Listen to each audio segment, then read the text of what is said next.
What's up everyone? Welcome back to TarunPlays. Today we're talking about the construction yard, one of the newer black market items in Mini-War.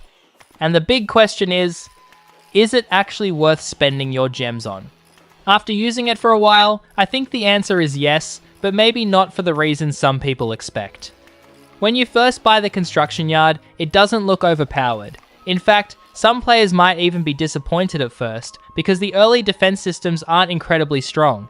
But that's not really the point of this building. The construction yard allows you to build defense systems in locations you've conquered. Instead of capturing an area and leaving it completely unprotected, you can slowly build up defenses there. What makes it interesting is that these defenses continue upgrading over time, and that's where the real value starts to appear. The longer they upgrade, the higher their tier becomes. Higher tiers mean stronger defenses, better protection, and a more secure position on the map.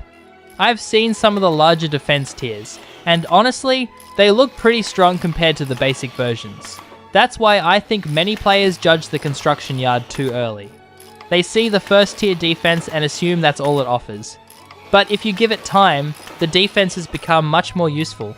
Another thing I like is that it adds a little more strategy to the game. Instead of only focusing on resources and military units, you also have to think about protecting areas you've already captured. Now, do I think the construction yard is the best black market item? No, probably not. If you're looking purely for money-making value, I still think the clone facility is one of the best investments in the game. But that doesn't mean the construction yard is bad. In fact, I think every player should try to have at least one construction yard in their base.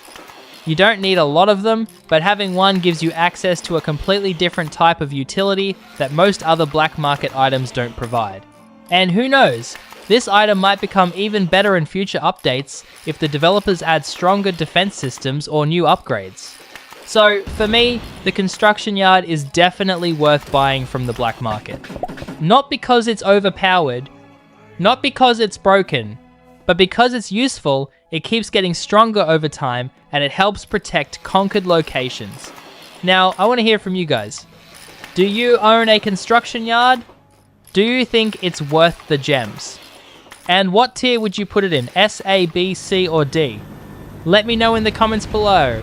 If you enjoyed the video, don't forget to leave a like, subscribe to TarunPlays, and turn on notifications for more mini-war guides, tips, and black market reviews. Thanks for watching, and I'll see you in the next one.